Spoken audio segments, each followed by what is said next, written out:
What the duck is that pedal widget called? Let's find out with Mark Campbell, drum tech.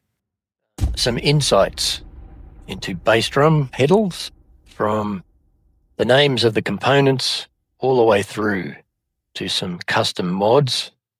Improve your pedal. Going into the component lists, the names for the parts. Pedal parts. Left to right, top to bottom. Kick drum beater and height adjuster in the drive cam. The dual-faced beater. The beater height adjustment, which is inside and part of the drive cam.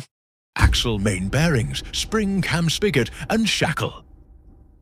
The drive cam is on the hexagonal axle, which is supported by the two main bearings in the chassis or the frame. The spring cam is on the end of the axle, and it drives the spring via the spigot and shackle. Spring with spring eye and tensioner. And the spring eye. There are two spring eyes, and they both wear out rapidly, so they have to be kept clean and lubricated. Pedal lubrication. Which oil? With thick, viscous oil, not the lighter spray-on. 90 weight gear oil. Not WD-40.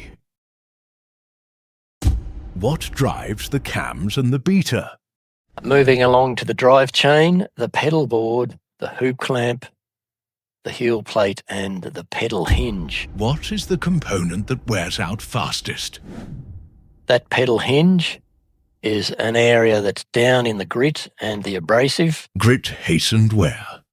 And it's grinding away every time you make a beat.